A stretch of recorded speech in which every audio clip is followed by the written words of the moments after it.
Programme में आगे बढ़ते हैं। मौजूदा हुकूमत की तश्कील और हनीमून पीरियड को आज 75वां दिन है, जबकि IMF स्टाफ लेवल मुआहिदे पर सिग्नेचर्स को 44 दिन गुजर चुके हैं, मगर अभी तक IMF एग्जीक्यूटिव बोर्ड ने पाकिस्तान के हवाले से इजलास बुलाया। दोस्त ममालिक की तरफ से एग्रीड अपॉन रोल ओवर्स हमारे सामने आए और ना ही उन वादों पर अमल किया गया है कि जो इलेक्शन कैंपेन के दौरान मुस्लिम लीग, नवाज और पीपल्स पार्टी ने किए थे, जिसके बाद हुकूमत बज़ाहिर बिजली की कीमतों में वक्ती रिलीफ देकर पॉपुलस इक़दामात लेती दिखाई दे रही है, ताकि इस तासुर को कायम किया जा सके कि हुकूमत कमज़ोर नहीं बल्कि सब कुछ कंट्रोल में है। और अब उस इंतमाम के दौरान पाकिस्तान ने सऊदी अरब से एक बार फिर मजीद $1 अरब 20 करोड़ कर्ज ऑयल डिफर्ड पेमेंट की मद में लेने की ख्वाहिश का इजहार कर दिया है। इस कर्ज का मकसद $2 अरब के उस फाइनेंसिंग गैप को पूरा करना है कि जो IMF के नए कर्ज के लिए पाकिस्तान को दरकार है, जबकि पाकिस्तान सऊदी अरब, चीन और मुत्तहिदा अरब अमारात से $12 अरब कर्ज रोल ओवर कराने की कोशिशें भी कर रहा है। पाकिस्तान को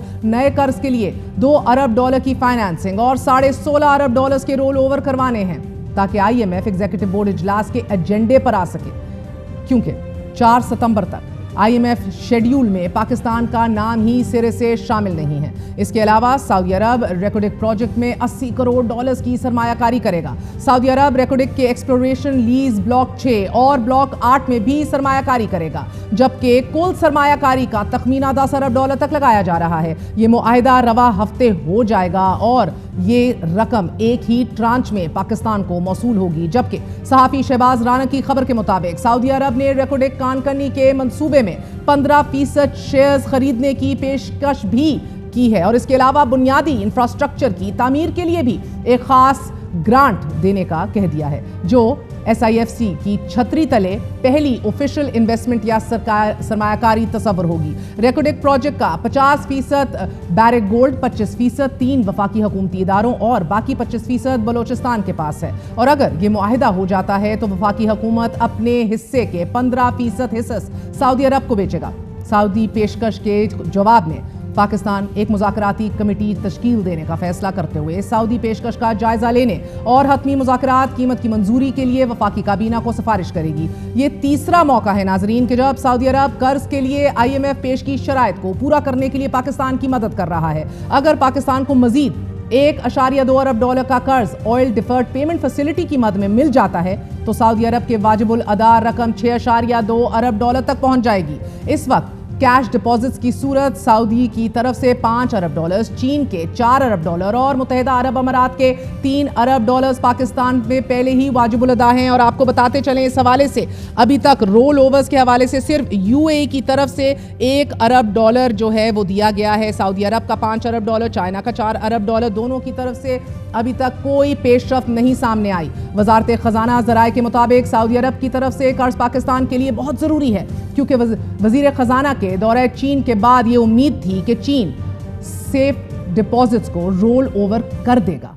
मगर ऐसा अनफॉर्चुनेटली हुआ नहीं। जबकि ये सवाल अपनी जगह मौजूद है कि अगर पाकिस्तान को $2 अरब की यकीन दहानियां हासिल करने में मुश्किल पेश आ रही है तो फिर रवां साल ही हुकूमत 7 से 8 अरब के प्राइवेट क्रेडिट इनफ्लोज को कैसे यकीनी बनाएगी। रेकोडिक में सऊदीया सरमायाकारी और इन्वेस्टमेंट बहुत ज़्यादा अहमियत की हामिल है, मगर पाकिस्तान को हिस्स फरोग का मुआहिदा सोच समझकर और मुल्की मुफाद में और फाइन प्रिंट को पढ़ते हुए करना होगा, क्योंकि आज ही ये हैरान कुन खबर सामने आई है कि ईरान की तरफ से पाकिस्तान को आखिरी नोटिस जारी करते हुए कहा गया है कि तेहरान के पास इसके अलावा कोई चारा नहीं बचा कि वो गैस के हसूल के लिए 180 दिन की तौसीशुदा डेडलाइन के दौरान अपनी ज़मीन पर IP गैस प्रोजेक्ट के तहत पाइपलाइन की तामीर ना करने पर पाकिस्तान के खिलाफ अगले माह सितंबर 2024 में फ्रांसीसी कानून के तहत पेरिस में सालिसी अदालत से रुजू करे। चूंकि ये मुआहिदा फ्रांसीसी कानून के तहत किया गया था, तो अब तनाज़े का फैसला भी पेरिस में ही कायम सालिसी अदालत ही करेगी और ये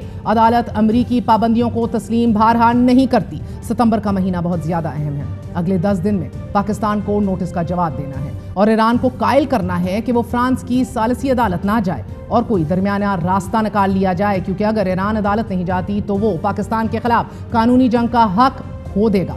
ईरान का ये नोटिस ایک ایسے وقت میں سامنے آ رہا ہے کہ جب پاکستان نہ صرف توانائی بحران سے نبردازماں ہے بلکہ چین کے ساتھ بھی آئی پی پی قرض رول اوور کے لیے بھی مذاکرات کر رہا ہے، کیونکہ توانائی شعبہ مالیاتی دباؤ کا شکار ہے۔ اسی مالیاتی دباؤ اور عوامی پریشر میں آڈیٹر جنرل آف پاکستان نے اپنی رپورٹ میں یہ دعویٰ کیا ہے کہ توانائی شعبے میں موجود خرابیوں کی وجہ سے 45 کھرب روپے کا نقصان ہو رہا ہے، جس نے ملک کو دیوالیہ ہونے کے دہانے پر کھڑا کر دیا ہے۔ 42 صفحات پر مشتمل اس حیران کن رپورٹ میں احتسابی عمل کے فقدان، ناقص اصلاحاتی اقدامات پر تشویش کا اظہار کرتے ہوئے وفاقی حکومت کے اداروں میں آڈٹ کے اعتراضات، رقم کی وصولی، زائد ادائیگیوں، ناقص اثاثوں اور معاشی مس مینجمنٹ، چوری اور فراڈ کا تذکرہ کیا گیا ہے۔ رپورٹ میں سینٹرل پاور پرچیسنگ ایجنسی کے کردار پر بھی سوال اٹھاتے ہوئے یہ کہا گیا ہے کہ سینٹرل پاور پرچیسنگ ایجنسی کا کام ہی ڈسکوز سے بلوں کی وصولی میں ناکامی کی صورت میں مناسب ایکشن لینا ہے۔ تاہم central power purchasing agency audit میں یہ سامنے آیا ہے کہ کے الیکٹرک سمیت ڈسکوز کے ذمے توانائی کی فروغ کی مد میں